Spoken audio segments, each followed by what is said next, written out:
na food. Ang bango talaga, 'di ba? Ang sarap talaga ng kalabasa, guys. Sobrang labo. Anong tawag? Hindi matubig.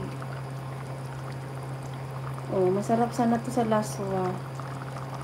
Kaso wala na eh. Next naman, pipili ako ng magandang klase. Ang bango.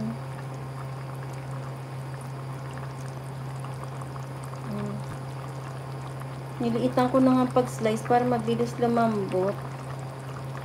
Bakit parang hindi siya malambot? Parang ginugutom na ako eh.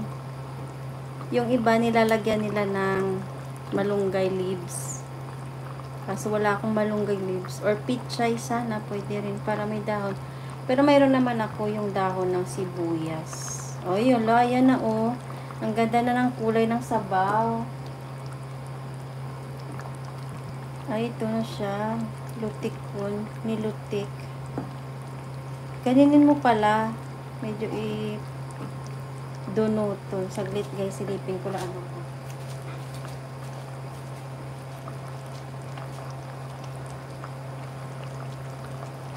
Ulam ni kuya guys, ulang manok na lang kasi hindi naman siya kakain nito. Shout out sa mga nandyan. 4 million. So ito, ganyanin lang. Hindi ko na kasi tiningnan yung video na paano magluto nito eh.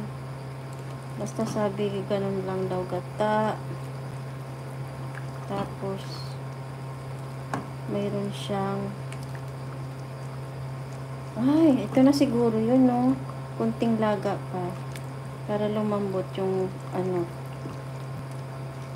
yung pumpkin natin. Pero guys, yung pumpkin pala na yan, lumalaki, sobrang laki. Paano nila na hybrid siguro yun, hybrid. So, ayan na siya guys. So, wala pa tong timpla, guys.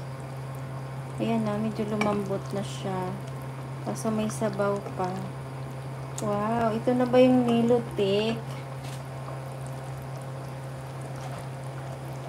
Ayan na siya. Huwag na lang naglagyan ng ilaw, guys. Ito na ba yung linutik na sinasabi? Tama ba itong pagluto ko, mga guys?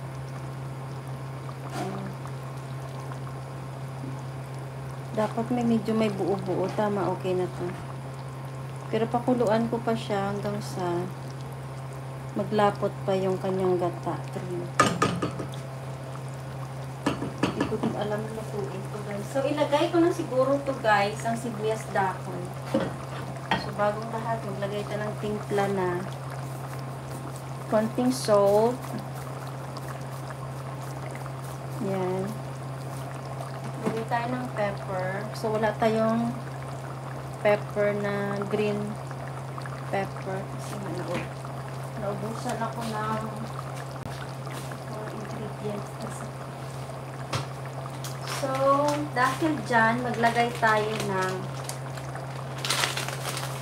konting magic seasoning. Ganito lang, oh. Konti lang.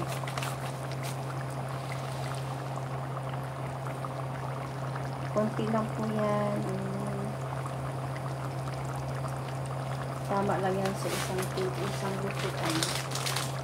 Depende naman po sa inyo kung gusto nyo maglagay. Pero ako, tingnan ko kung masarap pa, may seasoning. Siguro sobrang malasa na to kasi may cubes pa tayo na shrimp. Ah, ito na siya. Ganito ba yun? Wow! Ito ba yung tamang contents? See? So, dagdagan ta pa ng pagkulo pa. So, ilagay ko na din itong daon ng sibuyas para may kulay. Yan. Instead na maglagay ta ng malunggay, ito na lang kasi wala tayong malunggay. Ang ganda! So, ayan. Para na siyang nilutik. Dagdagan